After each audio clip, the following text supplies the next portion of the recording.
But SEBI is proposing a new asset class, which would be a hybrid product combining features of mutual fund plans and portfolio management schemes. To discuss more on this, Radhika Gupta MD and CEO at Edelweiss Asset Management is joining us. Radhika, good morning. Always great speaking to you, and bright and early this morning. First, just explain to our viewers, right? Do the norms allow enough flexibility to offer higher risk-return products? And what does this really mean for the industry?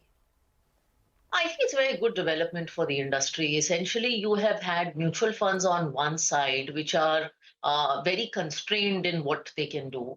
And then you have had flexibility on platforms like PMS less so, and more so AIF, particularly in terms of, and the flexibility, Sonia, is around few things. One is around exposure to derivatives, which these norms open up a little bit. We can talk about the details.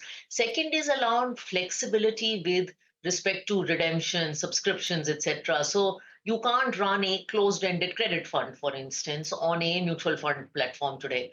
These guidelines, as I've seen, at least prescribe flexibility to do that. So I think the intent is to create a product that is midway between mutual funds and PMS, AIF for a slightly more discerning consumer, which is why you have the 10 lakh ticket size in place. And globally, I mean, I remember in the US, these were 1940 Act funds, or they were called liquid alternatives. So it is in some sense a natural evolution for the Indian market. From what I see of the reading, there is some flexibility it provides. For instance, AIF allows you 200% exposure. This allows you 100% exposure, but you can use derivatives for the purpose of investing, not just hedging. So it's a little bit of midway. The amount of exposure and concentration you can take in credit portfolios, for instance, is not as flexible as AIF, but it's more flexible than mutual fund. So I would say the flexibility is midway between the two platforms, which is probably where it's intended to be. Okay, that's very well explained. And of course, it's always very helpful, right, for the industry to widen and newer products to come in because, you know, we've seen this whole industry evolve quite a bit over the last many years. But I want to ask you, this new product, will it take away from traditional mutual funds in any way?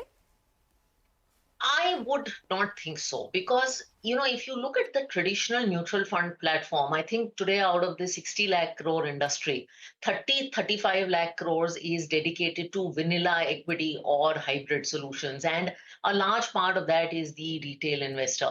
I think the products that will be created are incremental to that. So, you know, as I read through this, I come from an alternatives background.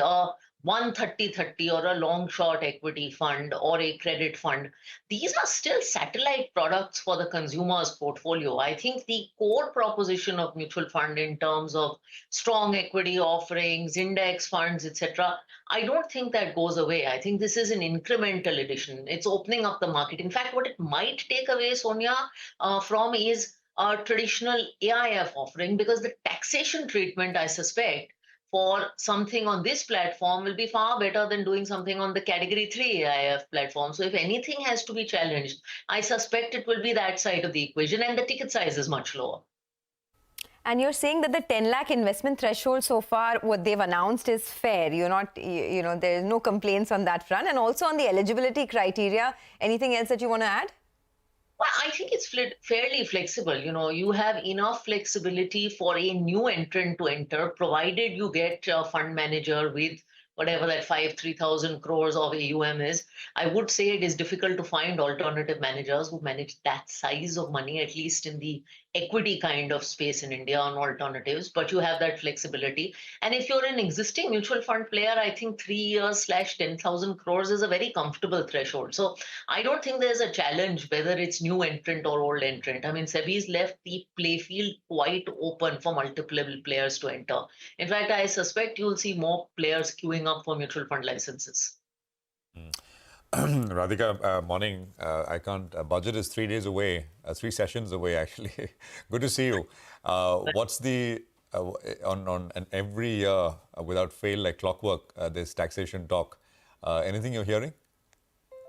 I am hoping to see, I mean, AMC has made a list of representations. I am hoping to see some changes as far as mutual funds on two fronts. One is that last year, the fixed income taxation was, it was a surprise at the end of the year. So some relief on that, maybe in part. The second is, as a consequence of that fixed income taxation, Prashant, if you remember, there was a change in the taxation of fund of funds and a bunch of other structures that I think just was a strange casualty of this.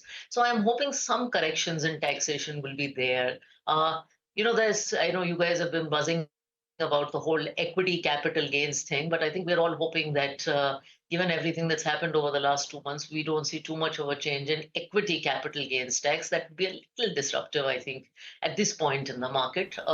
Personal taxation, I think, is another place, of course, where one expects some relief for the middle class. Well, we hope, and then we get what we get. But great conversation, Radhika. Thank you very much for joining us, and we'd love to have you back once we have the details and if something does change in the budget in terms of taxation or otherwise. So that's Radhika Gupta with her perspective. I think we've got what 20. The pre-open I think is ended. I think the session is ended.